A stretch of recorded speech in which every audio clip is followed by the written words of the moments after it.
Сәлем баршаңызға. Парақшама қош келдіңіздер. Мынау менде сингонимнің деткалары, яғни сингонимнің деткалары өсіп қалды. Сол жайлы бір көрсетейін деп жатырмын. Яғни бұл жерде кейбіреуі почтадан келді, басқа қаладан алдырттым, кейбіреуі өзімдікі, кейбіреуін тағы да сатып алған болатын. Солар жайлы, қалай өсіп жатқан жайлы бір видео обзор түсіріп жіберейін. Мұнда менде сингонимнің тек қана деткаларын түсіріп жатырмын. Себебі маңкалары үлкен, ана жақта өсіп жатыр. Қазіргі уақытта деткалары барлығы бір жапырақтан шығарып жатыр. Сол жайлы айтып өтейін. Мынау менде сингоним ормнак деген почтамен келген болатын. Кішкентай мынандай стаканда келген болатын. Стакандар әлі тұр жазуымен. Тамыры толып келген болатын. Мен оны пересадка жасап қойдым. Үлкен стаканға. Міне тамырлары толып, жаңа жапырақ ашып, бұл ормнак қуантып жатыр. Бірақ мынандай үлкен емес, әзірше жаңа жапырағы осылай өсіп жатыр. Әзірге стаканға тамыры толмайынша горшокқа ауыстырмаймын. Сингонимдардың сондай тар горшок жақсы көреді. Мынау менде Pink Splash. Бұл да басқа қаладан келген болатын. Кішкентай стаканда келген болатын. Мынандай жаңа тамыр шығарып, стаканын ауыстырып қойып едім. Мына жерден тамыр көрсетіп, мына жаңа жапырақ ашты. Мынау жапырақпен келген болатын. Одан кейін мынандай жапырақ болған. Міне Pink Splash деген осындай жапырағында қызылдақтары бар. Жапырақтары үлкен болады. Сонысымен ұнайды маған. Сосын мынау мысалға Red Spot болса, қараңыздар. Pink Splash екеуі ұқсас келеді да. Сәл Red Spot жапырағы сопақ, мұнанікі сәл домалақтау болып келеді. Және суреттері сәл келеді. Жасылда қызыл түскен, сәл ұқсастау келеді бұлар. Бірақ мынау Pink Splash кішкене үлкен болып өсетті, шырмауық емес, енді кішкене пышный болып өсетті жапырақтар. Мынау сәл өссе шырмауық болып кетеді Red Spot. Мына Red Spot фитильный полипке отырғызып көрген болатын бірінші рет. Міне тамырлары жақсы, ойлап едім, тамырлары суда постоянно тұрып шіріп кетеді мекен деп. Жоқ, жақсы өсіп жатыр. Сингонимдардың бір әдеті тамырлары астыға кетеді да. Терең ұзынша горшоктарға егу керек. Бугенвилля сияқты ұзынша бір ақ горшоктар болады ғой, сондайға егу керек. Тамырларын бәрі астында жүреді бұлардың, байқасаңыздар. Мына жерде тамырлары астында. Міне фитильный полипкеде егуге болады екен. Жаңа жапырақ тоқтамай ашып жатыр. Мына жерден тағы жаңа жапырақ келе жатыр. Соңғы шығарған екі жапырағы. Жағдайы жақсы бұның. Болады екен фитильный полипке етсеңіздер. Сосын мұнда менде панданы жақында сатып алған болатынмын. Екі штукты бір горшокқа егіп қойдым. Осындай жерінен көбейткен екен. Пышный болсын деп екі штукты бір горшокқа ектім. Тамыры міне жақсы. Тамырлар төменге қарай шығады. Топырақ жайлы айта кетейін. Бұл гүлдерге мен топырақты астында топырақ состав деген жаңа нем бар. Видеом бар, соны көрсеңіздер болады. Болмаса айта кетейін. Агробальт топырақты, универсальный топырақ, торф, сосын жаңағы перлит, вермикулит и керамзит араластырам. И кара, одан кейін сиалит. Сосын гүлдерге арналған микроэлемент, витамин бар. Соны араластырып, тратала егем. Үстіне витамин құйып жүрмеймін да. Мынау жаңа шығарған жапырағы өте әдемі болып шығарды. Екеуінен де екі жапырақ шығарды. Түсін беріп, жарық жеткілікті болып тұр ау. Менде негізі батыс терезеде тұр, бірақ ол терезем үлкендеу, кішкене жарық жақсы түседі. Сол терезеге сингонимдар қойған болатын. Ал мынау менде сингоним Splash Tricolor. Мынау Splash болса сингоним, мынау триколоры. Яғни мына жерде жасыл мен розовый дақ қана болса, мына жерде үш түрлі дақ қосылады. Яғни мына жерде жасыл түсуі мүмкін, и розовый, и жаңа өзінің түсі.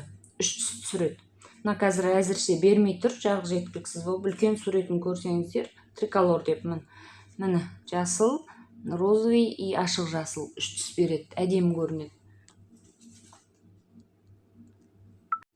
Ал кеттік ары қарай.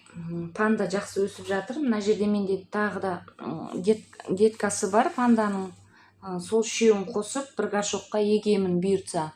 Парақшамда болыңыздар, қоңыраушаны басып қойсаңыздар, осы гүлдерім қалай персатка жасағаным бәрін сообщение барып тұрады сіздерге, жаңа видео шықты деп. Сол үшін қоңыраушаны басып қойыңыздар, подписаться етіліп. Сол кезде көрсетемін, қандай топыраққа, қандай горшокқа бұйыртса егемін. Әтей үш түбін бір егейін деп жатырмын, қалың болып тұрғанда әдемі көрінеді. Әйтпесе былай негізі өзі сингонимның онша әдемі көрінбей қалады. Сондықтан бірнешеуін бір түп еккен жақсы. Бұлар жайлы айттым. Енді мынау атроскалар жайлы айтып өтейін. Міне.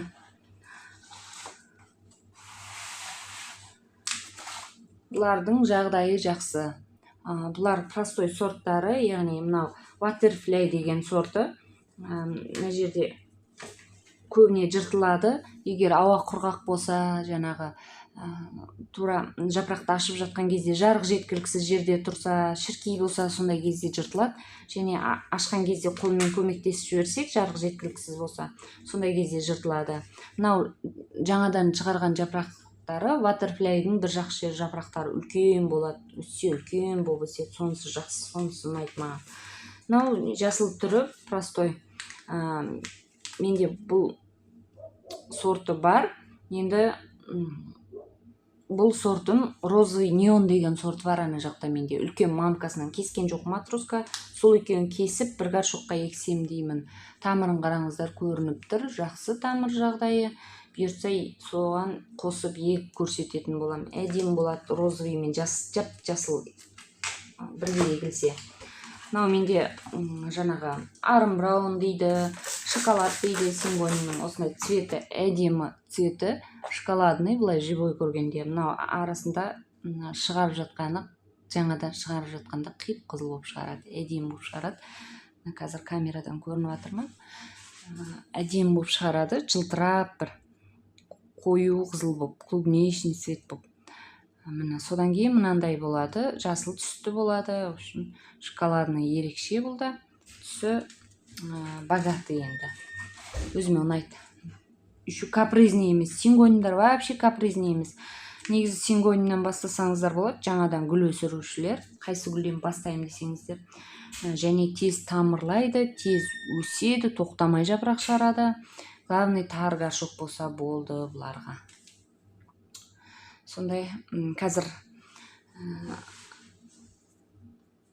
арым браун жайлы айттым. Енді мына жерде Тиффани.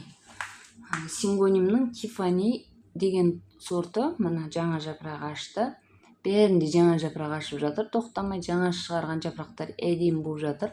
Мына жаңа шығарған жапырағы қызылдақ бар ортасында міне. Сурет салып қойғандай кәдімгідей. Сингонимдардың жапырағындағы сурет ұнайды. Мынандай шпажка қойып қоям да, топырағын қозғап қоям, ары бері өткенде қарап қоям, тамырлары қалай деп. Бәрінің астынан жүріп жатыр, тамырлар домаланып астынан айналады. Сингонимдардың бір әдеті сондай. Суды топырағы құрғаған кезде құйып жүрмін. Мына стаканның бір жақ жері көрінеді. Енді бұйыртса горшокқа ауыстырған кезде жаңағы тар горшокқа ауыстыру керек. Сингонимдардың бір әдеті суды көп құйып жіберсеңіздер, шылқытып соны ұнатпайды. Бірақ қатты шөлдесе де жапырақ сарғайтып, түрі қашып кетеді. Сосын жазда кішкене әбіржейді күн ыстықта. Сарғайтып жапырақ сондай бар. Сосын шіркеймен ауырама деп сұрасаңыздар, шіркей түсе ма деп сұрасаңыздар, шіркей түседі. Көбіне негізі онша белокрылка деген, щитовка дегендер түсе бермейді. Бірақ қарамай қойсаңыздар, жаңағы паутине клеш басады, ауа құрғақта. Мына асты су тимей қалса, мына торлама жасап алады астына. Содан шіркейден зардап шегеді, жаңағы паутине клештен. Сосын щитовка, сосын трипси түсуі мүмкін. Ауа құрғақтан көбіне сулап, мен құсап, жапырақтың астына аямай шашып тұрыңыздар. Мен күніге ары бері өткенде карап өтем де тереземдин алдынан, жапырактардын астынан суу сеуип өтөм. Ширкей түс дарилегенден көрө алдын алган жакшы. Мына менде Imperial White деген сорты, ак түстө. Яғни мынау енді жаңадан шығарып бастағаннан кейін жапырақ әлі түсін беріп жатқан жоқ. Мынада әдемі түс беріп келе жатыр ала түсімен. Бұйырса бұның жағдайы жақсы, горшокқа ауыстырамыз тамыры толғаннан кейін. Әзірге ешқандай тамыр көрініп тұрған жоқ. Өзім тамырлатып еккен болатынмын. Ал мынау менде жаңағы Red Spot. Бұның да жағдайы жақсы, түбі болатын. Мынау бас жағын кесіп алған болатынмын. Мынау түбі болатын. Қалды түбі. Осы түбін егіп қойған болатын. Бас жағын кескеннен кейін асты қалып, бұның тамырлары жаймен міне жақта жағдайы жақсы. Жаңа конфетtiді айтпақшы, конфетти. Бұл жаңаға мына жерде айтылды ғой. Мынау конфетти триколор болса, сплэш деп шатастырыппын. Мынау конфетти триколор негізі. Ал мынау milk конфетти. Milk конфеттилар осындай әппақ болады. Қызылдақтары, жаңа шығарған жапырақтар осындай болады. Мына жерде менде тағы да бір түбі бар. Бұның тамыры жақсы шығып жатыр. Міне суғарып қойдым. Тамырларын бәрі астынан шығып көрініп жатыр. Бұйыртса мына екі milk конфеттиді бір горшокқа егем деп отырмын. Сонда кішкене пышный болып көрінеді. Осындай сингониумдардың жағдайы жаман емес. Бәрі жапырақ шығарып қуантып жатыр. Бұйыртса сатылымға шығарамын, бірақ өзінен артылып жатқан жоқ. Көбіне өзімнің клиенттерім жасатып заказбен алып кетіп жатыр. Одан кейін жаңағы өзіме кішкене пышный горшокқа егсем деп едім. Соны жасағым келіп жүр. Бірнешеуін бір горшокқа егіп, бұйырса пышный горшокқа өсіріп алайын. Артығын жаңағы шығарып жатамын. Бұйырса тамырлатып, өсіріп шығарып жатамын. Тағы да бір екі сортына заказ беріп іздестіріп жатырмын. Бұйырса тағы да сингониумдар жайлы жақсылап обзор түсіріп сіздерге көрсетіп тұрамын. Күтімі вообще қиын емес. Ең гүлдердің жаңа күтімін көп талап етпейтін түрлері десем болады. Жасыл сорттарынан бастасаңыздар болады. Жаңадан өсіріп жаңағы көрем десеңіздер, сосын ары қарай сортовой суреті бар түрлерінен алып көрсеңіздер болады.